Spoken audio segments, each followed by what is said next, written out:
In Pakistan, rescuers save 8 people trapped in a cable car after almost 12 hours. The rescuers used cables to keep the gondola from plunging into the valley. More details on this later in the news. Good evening, I am Gianna Llanes. I am Nina Richie Alago Flores. This is Mata ng Agila International. Now for the headlines. Marcos administration highlights the significance of a robust Filipino workforce. Beijing is ready to speed up the Code of Conduct talks on the West Philippine Sea with ASEAN nations. Chinese leader Xi Jinping calls for the expansion of BRICS. What to watch out for in the first GOP presidential debate. And Gilas Pilipinas unveils their FIBA World Cup 12-man roster.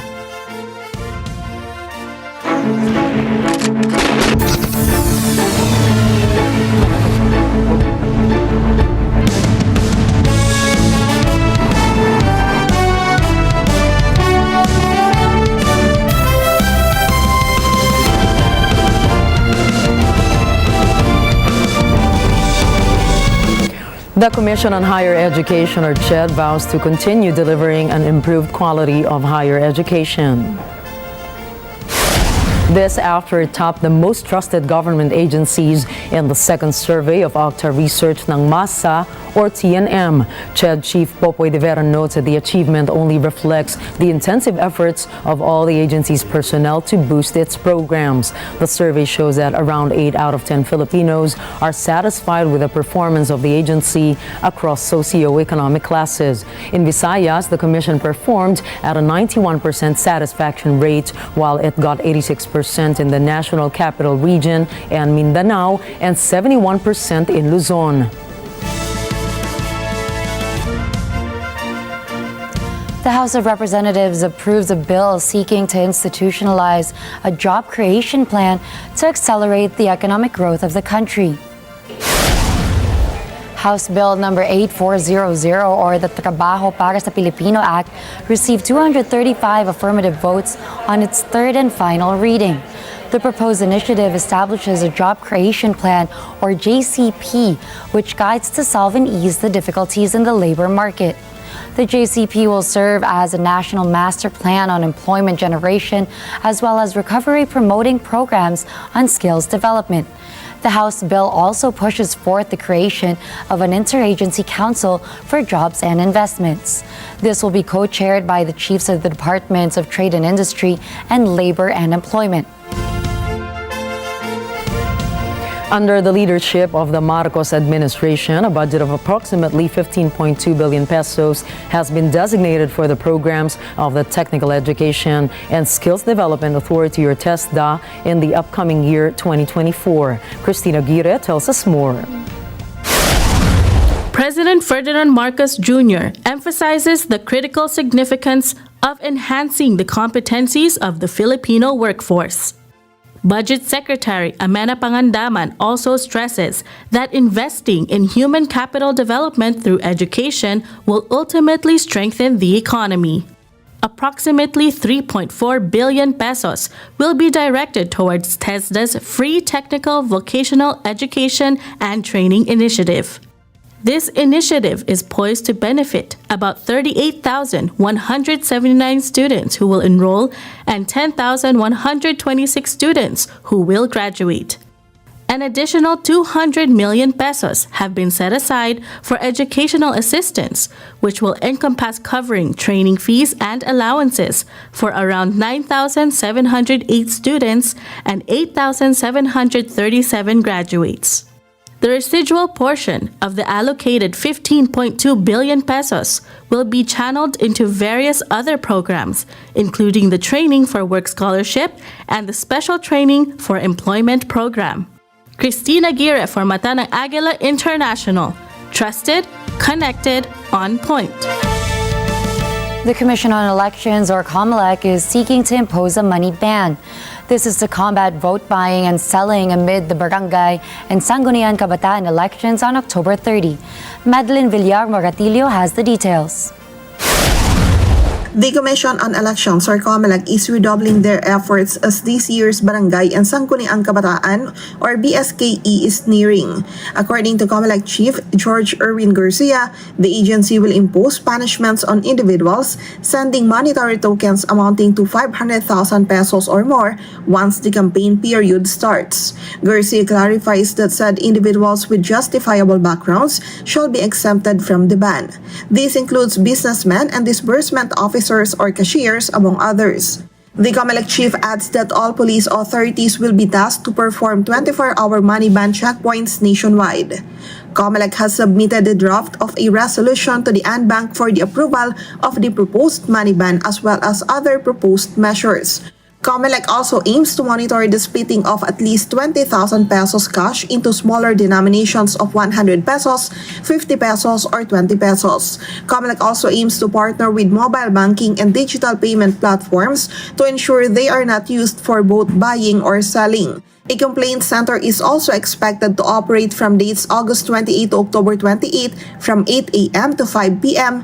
and 24/7 between October 29 and 31. Madeline Villar Moratillo reporting for Mata ng Agila International. Trusted, connected, on point. President Ferdinand Marcos Jr. has underscored the necessity of implementing safeguards within the proposed e-marketplace designed for government agencies.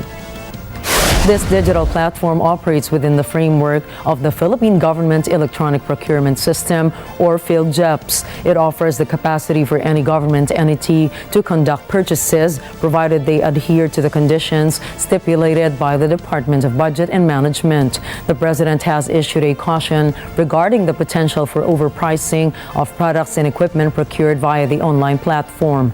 He has emphasized the vital role of accrediting suppliers as a measure to address this concern. Chinese Ambassador Huang Xilian has expressed Beijing's readiness to collaborate with ASEAN countries in expediting the finalization of a Code of Conduct, or COC, in the West Philippine Sea.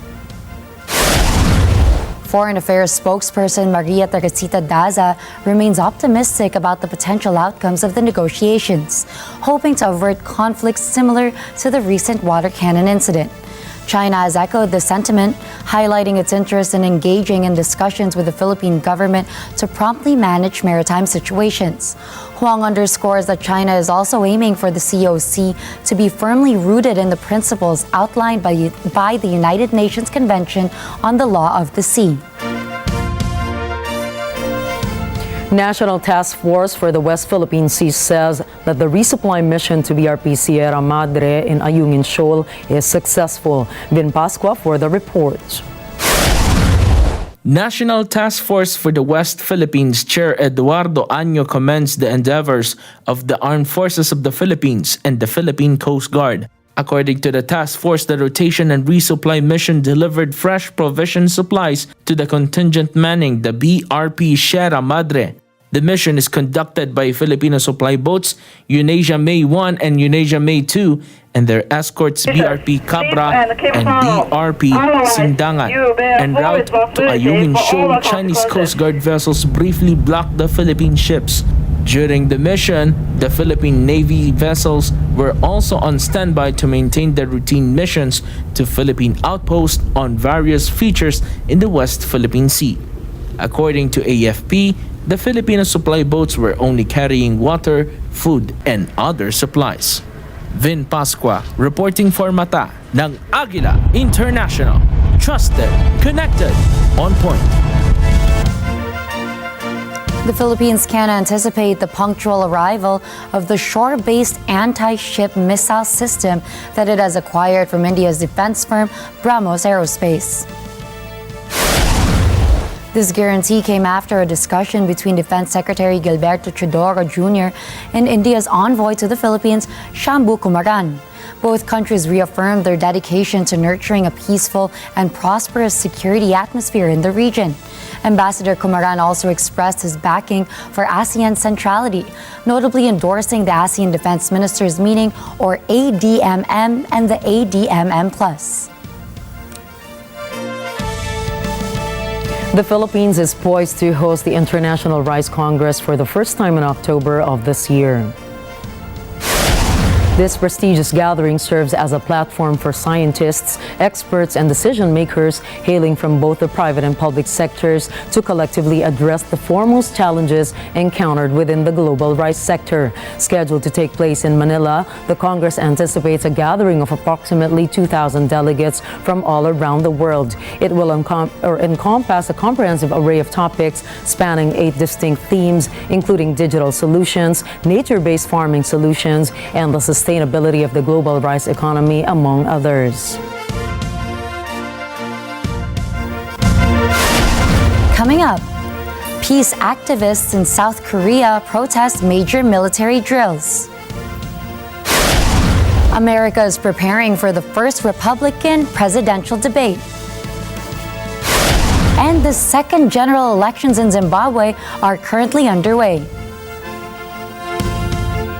Stay tuned, Mata ng Agila International will return for more global news.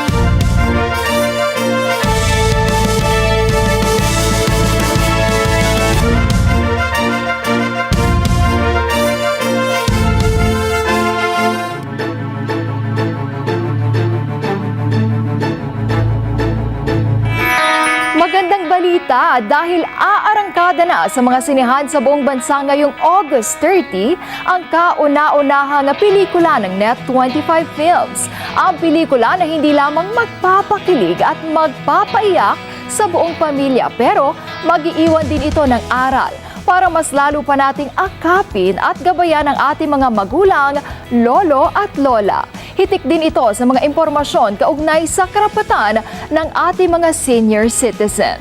Ang Monday first screening, pinagbibidahan ng viral couple natin ngayon na Rick Jean, sina Ricky Davao at Gina Alhar. August 30 na po yan sa mahigit sa 100 sinihan sa buong bansa. Hatid sa inyo ng dekalidad na gumawa ng totoong pelikulang Pinoy, ang Net25 Films.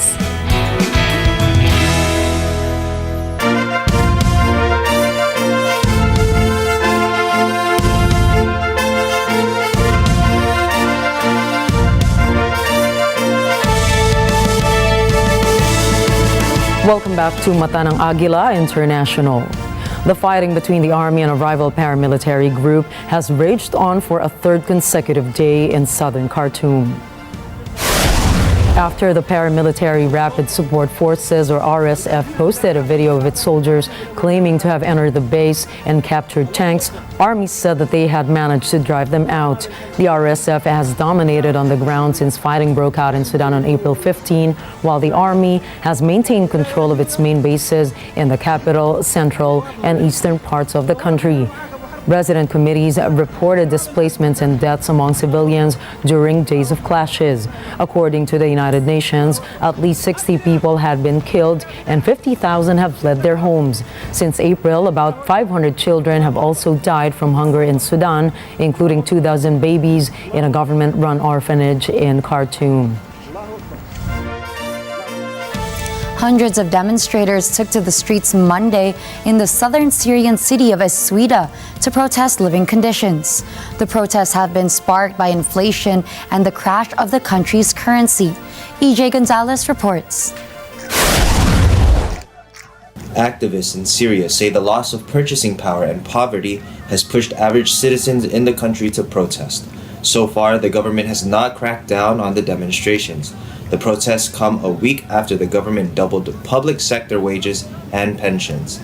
That, in return, added to the inflation problem. Other issues are government's changes to the fuel subsidy and recurrent power cuts. Syria has been mired in civil war for 12 years now. More than 500,000 people have died in the conflict. The war has pushed the majority of country's population into poverty. EJ Gonzalez for Mata ng Agila International, trusted, connected, on point. North Korean leader Kim Jon Un severely rebuked his premier and other senior officials over what he called their irresponsible response to recent flooding of farmlands along the country's western coast. Summer floods in North Korea often cause serious damage to farmlands due to poor drainage and deforestation. Kim Jong-un visited western coastal Thailand, where seawater recently destroyed the embankment, flooding more than 270 hectares of farmland. After a close inspection of the situation, Kim accused his officials of neglecting their duties. Kim criticized Premier Kim Tok-hun for taking a passive approach towards the incident. He also berated the vice premier for failing to perform his duties faithfully, and he accused the director of the Thailand Reclamation Bureau of concealing fuel oil that was supposed to be used for construction projects. Kim called the recent flooding a man-made disaster, citing a botched construction project that was supposed to improve drainage in the area. Kim said the project went forward even though a substantial leak was discovered. Outside experts believe North Korea's current food shortages and economic troubles have deepened due to draconian pandemic curbs, UN sanctions, and North Korea's own mismanagement. But there are no signs of an imminent famine or major public unrest that could threaten Kim's grip on the sovereign nation. Peace activists in South Korea gathered outside the presidential office Monday to protest a major military exercise between Seoul and Washington. The annual Ulchi Freedom Shield drills are aimed at countering growing threats from nuclear-armed North Korea. David Oria has more details. 미얀마 전쟁 연습 중단하라. 핵대결은 공멸이 한미일 MD 훈련 반대한다. The U.S. South Korea exercises began Monday and will run until the end of the month. The group Solidarity for Peace and Reunification of Korea organized the demonstration. Protesters chanted the slogan, "Stop War Exercise," and waved placards opposing the drills. The group says the exercises are a threat to peace on the Korean peninsula and could spark a nuclear war at any moment. It also says the establishment of a South Korea-Japan alliance must be stopped immediately. This year's drills will involve about 30 field maneuvers compared to 13 last year. David Oria for Matanang Agila International. Trusted, connected, on point. Chinese President Xi Jinping calls for an expansion of the BRICS grouping of emerging economies. According to Xi, this is to build a more just and equitable international order. The pronouncement occurred during President Xi's speech at the BRICS summit in Johannesburg, South Africa. The Chinese leader notes that Beijing had no wish to engage in great power competition or create a bloc confrontation. He knows that BRICS would continue to grow whatever resistance there may be. During the summit, leaders of South Africa, Brazil, and India were physically present while Russian President Putin attended via video link. The International Criminal Court issues an international arrest warrant forcing Putin to abandon plans to take part in the summit. Russian Foreign Minister Sergei Lavrov took place on behalf of President Putin. A Ukrainian drone released an explosive device onto a recreational facility situated in Russia's Belgorod region, killing 3 people. The immediate aftermath claimed the lives of 2 men, while the 3rd victim succumbed to injuries shortly after. According to Russian Governor Vyacheslav Gladkov, Ukrainian forces had also deployed 2 grenades earlier in the day, causing minimal damage and fortunately resulting in no casualties.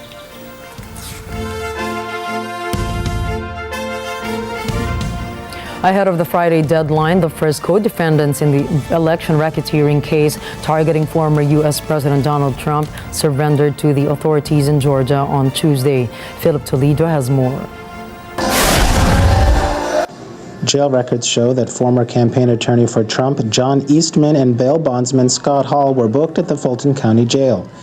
Trump is expected as well to turn himself in at the same Atlanta jail on Thursday to face charges of seeking to overturn the 2020 presidential election won by Democrat Joe Biden. Fulton County Superior Court Judge Scott McAfee set bond for the 77-year-old former president at $200,000 Monday.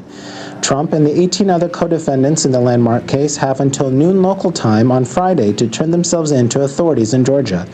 Conservative constitutional law scholar Eastman is accused of drawing up a scheme to submit a false slate of Trump electors to Congress from Georgia instead of the legitimate Biden electors. Eastman is looking forward to vindication. I am confident that when the law is faithfully applied in this proceeding, all of my co-defendants and I will be fully vindicated. Thank you all, ladies and gentlemen, very much. Hall is charged with racketeering and conspiracy to commit election fraud in connection with tampering with voting machines in Georgia. Eastman's bond was set at $100,000 and Hall's at $10,000. In Atlanta, Georgia, Philip Toledo for Matanang Agila International, trusted, connected, on point. A witness in the criminal case against former President Donald Trump has retracted his false testimony after switching lawyers. The Justice Department has said that the unidentified witness has provided new information that implicated the former president. The statements from the witness were presented to prosecutors weeks before Special Counsel Jack Smith secured an updated indictment accusing Trump and two others in a plot to delete surveillance video at the Florida property. Prosecutors said in a court filing Tuesday that the witness told a grand jury in Washington in March that he could not recall any conversations about the security footage.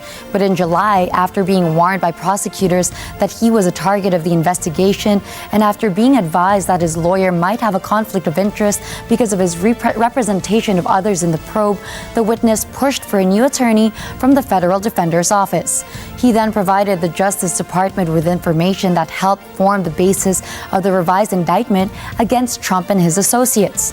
The statement added, and I quote, advising Trump employee 4 to correct his sworn testimony would result in testimony incriminating other clients, Nauta in particular.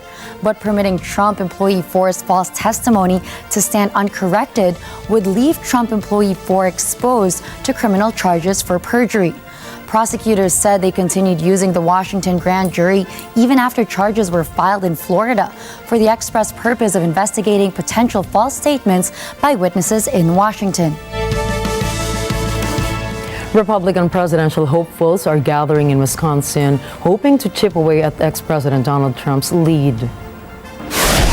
The race to win the Republican nomination for the White House is set to kick off in earnest as the party holds its first presidential debate. While the debate will feature some of the biggest names in conservative politics, one figure will be conspicuously absent from the series of events, former President Donald Trump. The front-runner in the Republican race, Trump announced on his platform Truth Social over the weekend that he would not participate in the debate, citing his already high poll numbers. Underdogs like Florida Governor Ron DeSantis, businessman Vivek Ramaswamy, and former Vice President Mike Pence hope to use the spotlight to gain traction and possibly knock Trump out of the top spot. Also participating are South Carolina Senator Tim Scott, former UN Ambassador Nikki Haley, former New Jersey Governor Chris Christie, North Dakota Governor Doug Burgum, and former Kansas Governor Asa Hutchinson. While nothing is set in stone, topics could range from crime to immigration to gender equality. Education is expected to be discussed as conservative groups like Moms for Liberty push for more control over classroom material, prompting debates about censorship. Trump himself may come up as a topic. The former president faces 4 criminal indictments, and many Republican voters consider him a victim of political persecution, with some candidates already committed to pardoning him if elected. U.S. media has indicated that Trump recorded an interview with former Fox anchor Tucker Carlson to be aired at the same time as the debate in an apparent effort to draw away viewership. The 2-hour debate begins at 9 p.m. on the U.S. East Coast and is anticipated to end at 11 p.m. that night.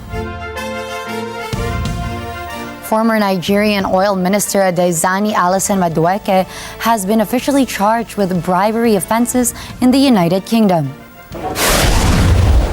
Following her arrest on corruption charges in 2015, she has been on bail and consistently denied any wrongdoing. The allegations she now faces revolve around purportedly accepting financial incentives in exchange for awarding multi-million-dollar oil and gas contracts in Nigeria. The U.S. Department of Justice and UK's National Crime Agency have successfully traced and reclaimed assets totaling $53.1 million linked to Alison Madueke.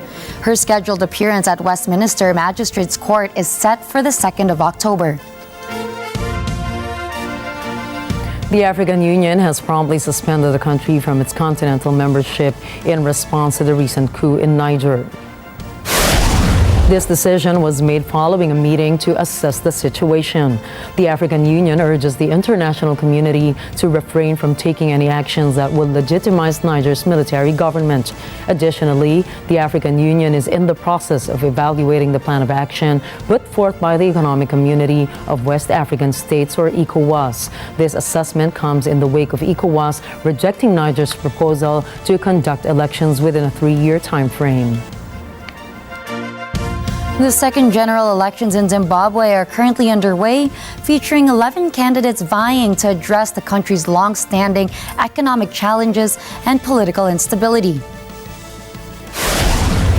With approximately 6.6 million registered voters, many are apprehensive about a recurrence of the manipulated results witnessed in the 2018 elections. At the forefront of the race are Zimbabwe's incumbent president, Emmerson Mnangagwa, seeking re-election, and Nelson Chamisa, who pledges to tackle the dire poverty afflicting half of the population.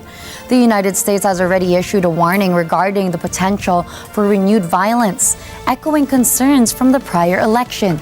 During the previous election, the military suppressed protesters who were opposing the manipulation of the results. To secure the presidency, a candidate must garner over 50% of the votes. In case this threshold isn't met, a runoff between the top 2 candidates will ensue. The polls are set to close by 7 p.m. in Zimbabwe's local time zone, and the results of the presidential election are expected to be disclosed within a span of 5 days.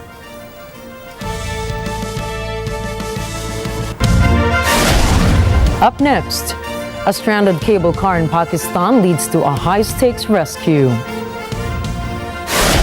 Major flooding in Chile forces hundreds to evacuate. And Hong Kong to ban aquatic products from Japan. Mata ng Agila International will be back after a short break.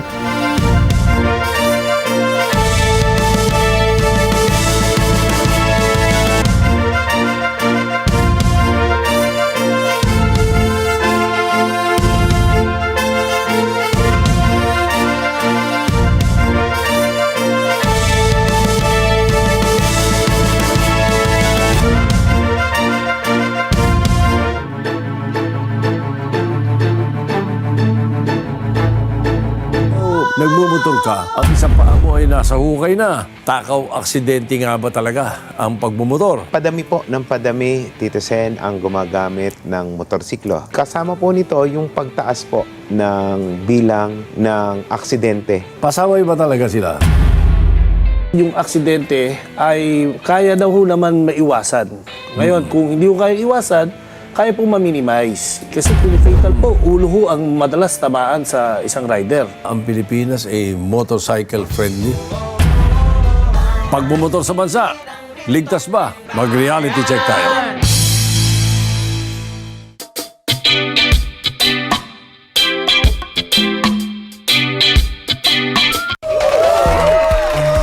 Bakit parang hindi ka masaya? Ano naman ako sasaya? Hindi na nga ako sinama ng girlfriend ko. Sasali pa ako sa panuan.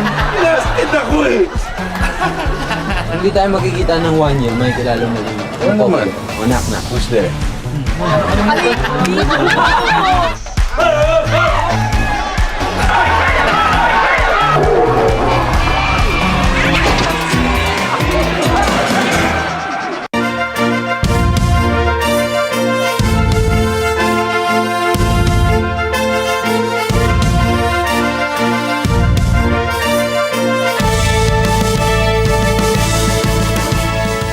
South Korea's Coast Guard has arrested a Chinese national who tried to enter the country after traveling by jet ski from China, a journey of more than 300 kilometers. Wearing a life vest and helmet, the man crossed the Yellow Sea on a jet ski from Shandong province, using binoculars and a compass to navigate and towing 5 barrels of fuel. The Coast Guard said the man was arrested after he attempted to smuggle himself into Incheon. Authorities learned that the escapee is a Chinese rights activist known as Kwon Pyong. Kwon had spent time in jail in China for posting pictures on social media mocking Chinese President Xi Jinping. The Chinese embassy in Seoul has yet to give a comment on the matter. In the U.S., a new report released by the Centers for Disease Control and Prevention reveals that 20% of women surveyed reported experiences of mistreatment during pregnancy and delivery care. Rosel Feria tells us more. In a survey by CDC, findings show clear disparities by race or ethnicity and insurance types when it comes to treating pregnant women. According to CDC's Vital Signs report, mistreatment during maternity care was higher among Black, Hispanic, and multiracial women. The survey also shows that women with no insurance, that's 28%, or public insurance, that's 26%, at the time of delivery, experience more mistreatment during maternity care than women with private insurance, who are only at 16%. The most common types of mistreatment reported include receiving no response to requests for help, being shouted at or scolded, not having their physical privacy protected, being threatened with withholding treatment, or made to accept unwanted treatment. CDC says 29% of women reported discrimination during maternity care. The most common reasons for reported discrimination were age, weight, and income, and varied by race or ethnicity. Experiences of racial discrimination have previously been associated with pregnancy complications. Nearly half of women reported holding back from asking questions or discussing concerns with their provider during maternity care. This due to various reasons, including feeling that their healthcare provider would think they're being difficult or that their healthcare provider seemed rushed. CDC says, however, that feeling comfortable sharing health concerns with providers could lead to more accurate and timely treatment for pregnancy-related complications. And respectful maternity care can reduce preventable pregnancy-related deaths. Department of Health and Human Services Secretary Xavier Becerra says bias, stigma, and mistreatment have no place in the country's healthcare systems. In Washington, D.C., Rosel Feria for Mata ng Agila International, trusted, connected, on point. In Pakistan, rescuers save 8 people trapped in a cable car for almost 12 hours. This is after the chairlift broke down around 7 a.m. midway through its journey. Authorities say among the rescued were 6 schoolboys. The operation began through helicopter rescue to pick up two children to safety, but was forced back to base as night fell. The rescuers used cables to keep the gondola from plunging into the valley. Zipline experts came to rescue the remaining individuals. Rescuers set up a temporary camp on a mountaintop to provide first aid. 8 members of a tour group exploring underground tunnels in Moscow's sewer system have been found dead after getting caught off guard by flash floods in the area. The victims, who were touring an underground river known as the Neglinka, are believed to have become trapped by rising water levels following a downpour. Among those who drowned were the tour guide and 7 members of his party, which included a minor. One of the tour organizers has already been detained, adding that another defendant is thought to have fled to the United Arab Emirates. Several tour operators offered trips into the vast tunnels of the capital sewer system, some of which were constructed during the 19th century. The legality of such trips is disputed, and investigators said they had launched a criminal case into an illegal excursion. At least 15 people are dead and 36 injured after a bus transporting mostly Venezuelan migrants crashed in central Mexico on Tuesday. Rani Bayuga has more details. The Puebla government says that the bus collided with a trailer on the highway connecting the states of Puebla and Oaxaca. It confirms that 15 people lost their lives and 36 more were injured. Oaxaca Governor Solomon Jara has asked authorities in the southern state to provide support to the injured. Deadly road accidents are common in Mexico. High speeds, poor vehicle conditions, or driver fatigue are often the culprit. Such crashes are a leading cause of death among migrants making the dangerous journey overland to the United States. Ronnie Bayuga for Matanang Agila International. Trusted, connected, on point. Authorities recovered 18 bodies near Dadia Forest as northern Greece was hit by wildfires over the past few days. Greek Fire Service notes the possibility that the victims may have been migrants who entered the borders illegally. Meanwhile, occupants of a hospital in Alexandroupolis were evacuated by local officials. Newborn babies and intensive care patients were among those moved to safety by ferry. Emergency services say the fires ranging across Greece have climbed to a temperature above 40 degrees Celsius. In Central Chile, major flooding forces hundreds to evacuate after heavy rains. Sean Davila has the details. People are evacuating on foot and by boat through flooded streets after heavy rains poured down 200 kilometers south of Santiago. A police officer is seen evacuating a child. Some try to pedal bikes, hoping these two-wheel transport can get them safely through the waters. Luckier ones evacuate in pickup trucks, crossing submerged roads. Sandbags were not much of a help. Residents recall how water started flowing through alleys. They feared that much more water will come from the mountains and other canals. Canals surrounding them, they say, have already overflowed. Sean Davila for Matanang Agila International, trusted, connected, on point. Forest firefighters in western and northern Canada are getting some help from the forces of nature. Cooler temperatures have helped them make some progress in taming the fires, and there's more good news in the forecast. Jay Suarez has more details. Temperatures have dropped into the low 20 degrees Celsius in British Columbia's scenic Okanagan Valley. And there is rain in the forecast today, Tuesday. All of this will help crews beat back the flames, but it's going to be a while before those evacuated can return home. Heavy smoke covers a large part of southern BC, which creates a health risk. About 30,000 people remain out of their homes. Another 36,000 are under alert to be ready to flee should conditions deteriorate again. A number of homes have burned to the ground. The extent of the damage is still being calculated. Meanwhile, in the Northwest Territories, rain on the weekend helped firefighters hold the blaze that threatened the city of Yellowknife at bay. The entire community has been evacuated. More than 20,000 people have sought shelter in Alberta, BC, and Manitoba. The fire is still about 15 kilometers from the city limits. Jay Suarez for Matanang Agila International, trusted, connected, on point. More fires burning, this time in northwestern Turkiye. Fires and clouds of thick smoke are spreading rapidly through the forest near the tourist town of Kanakel. Elise Danielle reports. Turkish Agriculture and Forestry Minister Ibrahim Yamakli says the blaze prompted the evacuation of 6 villages on the country's northwestern coast. Turkey's national media reports that the flames were approaching a local hospital and university campus in Kanakel. Northbound shipping traffic along the Dardanelles Strait has been suspended. This as a precaution because of the rapidly spreading forest fires in the area.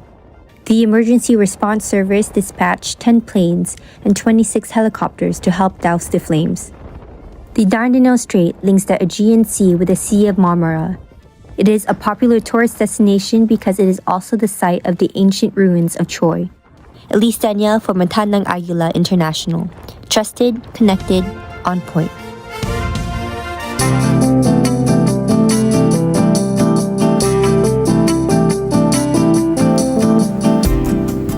Hong Kong will ban aquatic products from 10 Japanese prefectures. This after Tokyo's plans to release water from the stricken Fukushima nuclear plant into the ocean. Bernadette Ragini reports. Hong Kong condemns the gradual release into the sea of more than 500 Olympic swimming pools worth of water. 12 years after the Fukushima disaster, the UN Atomic Agency backs it as safe. The decision has incited massive pushback from neighboring South Korea and China, as well as finance hub Hong Kong. Hong Kong is the largest receiver of food products from Japan after mainland China. Hong Kong's Secretary for Environment and Ecology, Say Chin-won, says they will ban the imports of all aquatic products from 10 prefectures of Japan starting August 24. Banned products include all live, frozen, chilled, dried or otherwise preserved aquatic products, sea salt, and raw or processed seaweeds. Japanese food is extremely popular in Hong Kong, home to groceries specializing in imported seafood products as well as upscale omakase restaurants. Bernadette Ragini for Mata ng Agila International. Trusted, connected, on point. Human-caused climate change makes 2023 fire weather conditions at least 7 times more likely to happen. According to recent scientific analysis, these powerful conditions are blamed for Canada's record-breaking blazes. Anna Kui has more details. An in-depth scientific analysis by the World Weather Attribution Group finds severe fire seasons like what Canada is recently enduring are at least 7 times more likely to occur. The group is blaming humanity's burning of fossil fuels. The study also finds that over the year, fire-prone conditions were 50% more intense as a result of global warming. Environmental statistician Claire Barnes warns that as we continue to warm the planet, these kinds of events are going to not only get more frequent, but also more intense. Canada is experiencing its most devastating fire season ever. This as a result of record high temperatures, low humidity, and early thaw of snowmelt. Nearly 15.3 million hectares or 37.8 million acres have burned. This area is larger than Greece and more than double the previous 1989 record. 200,000 people have been evacuated, several have died. Smoke from burning forests made air quality spreading across much of Canada and the United States poor and dangerous. Anna Kui from Mata ng Agila International, trusted, connected, on point. Coming right up, Elon Musk has some worrying news for media outlets. Gilas Pilipinas reveals a stacked 12-man roster. And it started with Taylor, but more artists are breaking up with Scooter Braun. Catch more news in business, tech, sports, and entertainment when we return.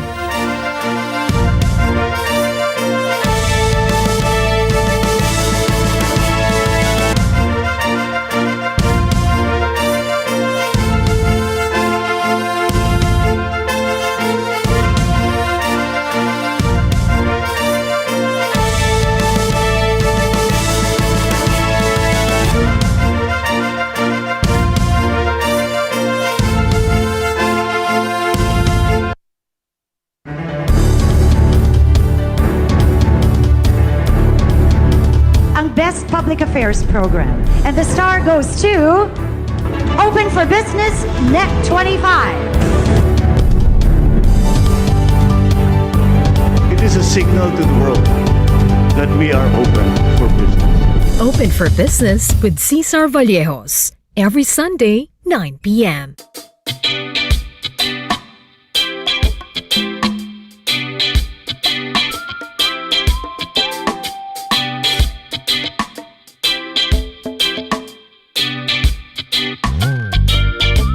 Talagang binaril na yung claim nila sa 9-9. Yung kanang kamay, pinakamayan ang Pilipinas, pero yung kalimang kamay, sinasaksak naman tayo. Hindi tayo naghahanap ng basagulo, pero nagpo-protesta kami. Ngayon, tayo yung iniipit tapos sinasabi nila, nangako tayo. Baka magulat na lang tayo, baka may ilabas po ang China na meron silang resibo pala. Sama-sama nating harapin ang mga issue at problema ng bayan. Dito lang sa ASPN, Lunes hanggang Biyernes, 8 a.m. to 10 a.m. sa Net 25.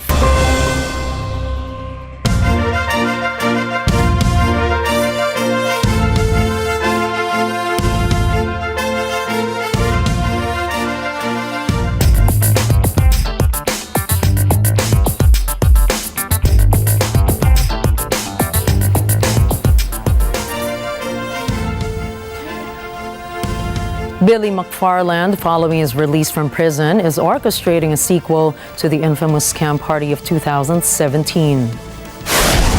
The original Fyre Fair turned into a muddled mess marked by insufficient accommodations, lack of basic necessities, and canceled performances. McFarland's intent to produce Fyre Fair 2 is evident, and he claims that his new array of ideas flourished during the 7 months he spent in solitary confinement. The official website for the event remains as vague as its predecessor. The announced date comes with a caveat indicating it might change, and the location is simply listed as the Caribbean.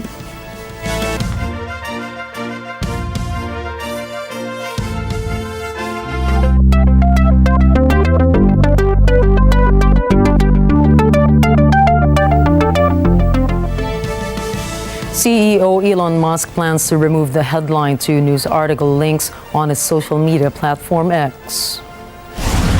Musk said in a post this removal will retain the lead image from links to news articles. He also added that this move will push users to get subscription services and to spend more time on the social media app. News links on the timelines of users appear as cards with an image and source address that will help publishers draw an audience and gain readers. Meanwhile, the shortened links for users enable them to write more text by adding X's premium service for a single post of 25,000 characters. Musk claimed that the platform garnered 540 million monthly users this July, as X was a better platform for online engagement of the content creators. Premium subscribers can post longer videos in which they can also receive a partial income from advertisement sales.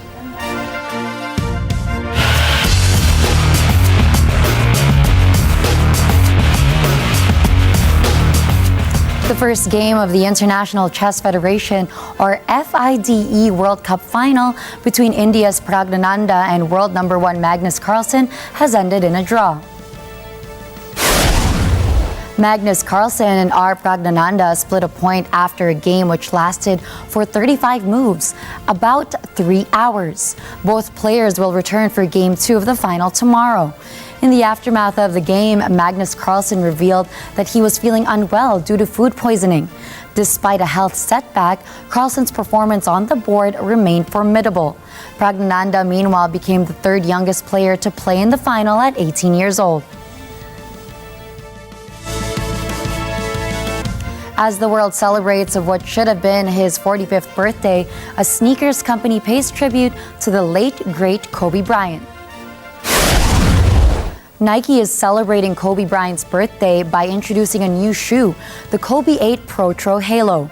The company said it partnered with Bryant's widow, Vanessa Bryant, who imagined and created the Halo shoe concept that features new updates with embroidered swoosh on the upper, paired with an embroidered Mamba logo on the tongue. The new Nike Kobe 8 Pro Halo will be available at select global retailers on August 23. Meanwhile, former Miami Heat star Dwayne Wade also pays tribute to Kobe by dropping his newest signature sneaker, the Way of Wade 10 Low. The Way of Wade Low sneaker sports a gold upper with purple detailing and a white midsole and outsole. Online shoppers can purchase the shoes on true retailer websites. Before his tragic death in 2020, Bryant was known for his passion for basketball by having an extreme work ethic. With his Mamba mentality, Kobe earned remarkable records that include 2 Olympic gold medals, 5 NBA championships, 2 NBA Finals MVP awards, a regular season MVP award, and a Hall of Fame induction in 2020. At last, the Gilas Pilipinas 12-man lineup has been revealed. Naturalized NBA star Jordan Clarkson headlines the cast alongside Kiefer Ravena, Dwight Ramos, Scottie Thompson, R.R. Pugoy, CJ Perez, Renza Bando, and Jamie Malonzo. while the ferocious frontline features Kai Soto, AJ Edu, Junmar Fajardo, and team captain Japet Aguilar. The national team lineup revelation comes mere days before the FIBA World Cup commences on Friday, where they will also open its World Cup bid against Dominican Republic at the Philippine Arena in Bulacan.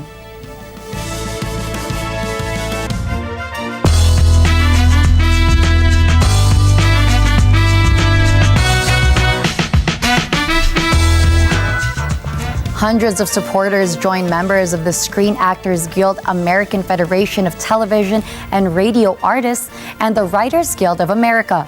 They gathered to hold a National Day of Solidarity picket line outside Amazon and HBO offices in New York.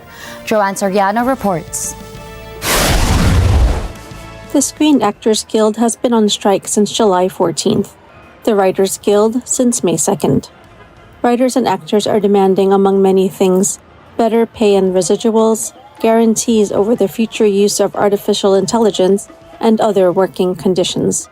SAG-AFTRA New York local president Ezra Knight says 5 weeks into the strike, they are having what is the most amazing solidarity and resolution of union togetherness. Today is a reminder that the labor movement has always been alive in America. It's always been threatened by capitalist and corporate greed, but it has, this is a good reminder. It's just for me, I'm very, very moved by this moment because we're still here. We're still fighting. Fearful but hopeful actress and SAG-AFTRA member Laura Huha says she is being optimistic that the loud sounds they are making are being heard. I'm scared, but I feel good being here, and I feel like we're fighting for something, and being a part of a big group like this and knowing that we're all in the same boat is a bit reassuring, but it's scary. It's been a month, you know. I was hoping by now we'd be back to work, but... In New York, Joanne Soriano for Matanang Agila International. Trusted, connected, on point. With Mayim Bialik refusing to host the upcoming season of Celebrity Jeopardy as she stands in solidarity with the WGA and SAG-AFTRA strikers, the show replaced her with Ken Jennings. Celebrity Jeopardy Season 2 has found a new host, Ken Jennings, with former host Mayim Bialik, popularly known for the sitcom The Big Bang Theory, having reportedly declined the role to profess solidarity with her peers in the ongoing screenwriters and actors strikes. She had even walked off the Jeopardy set back in May for the same reason. Ken Jennings, the former Jeopardy champ turned host, is taking over hosting duties for the star-studded spin-off show's second season, which will premiere September 27th.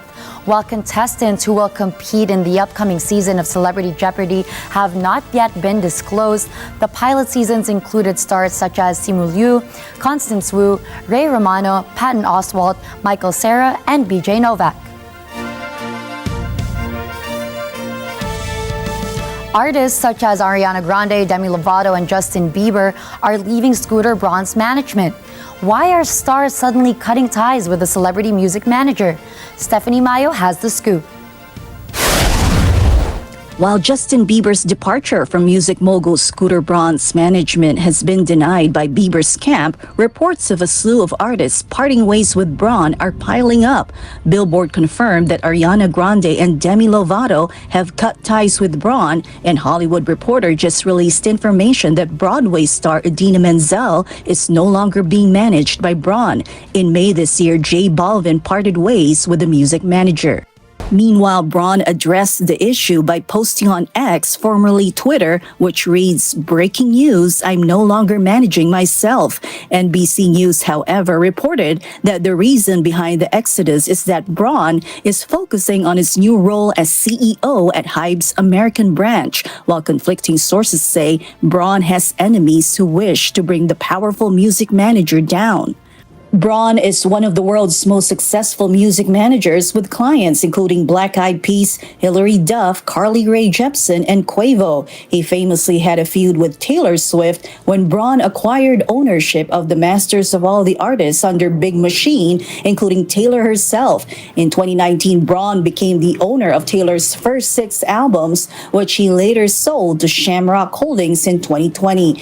In 2008, Braun discovered 12-year-old Justin Bieber on YouTube and signed him to a record deal. Stephanie Mayo for Mata ng Agila International, trusted, connected, on point.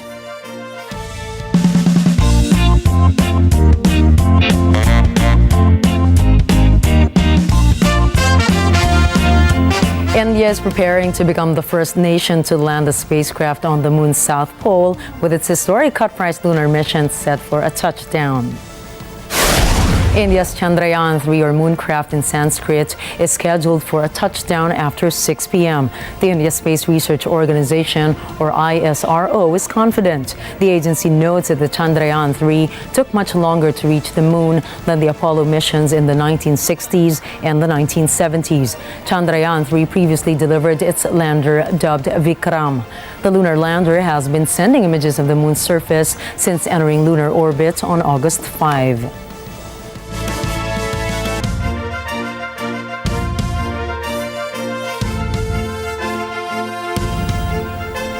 Already halfway through the work week. Yes, happy Wednesday. Happy Wednesday. And to help you get through what remains, here's a quote from American entrepreneur, author, and motivational speaker, Jim Rohn.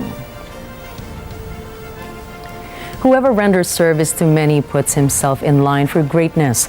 Great wealth, great return, great satisfaction, great reputation, and great joy. This is actually a really important value to my family. They would always tell me, you're not going to be happy in life if you just put yourself first. You have to be of service with others. Definitely. And as it's been said, it's better to give than to receive. Yes. Imagine being of service to other people. Yes. That'd be a great thing to do. Something to think about for the rest of the week. That's a wrap for tonight's news. Catch the latest updates on our social media channels. I am Gianna Llanes. I am Nina Richie Alago Flores. This is Mata ng Agila International. Trusted, connected, on point.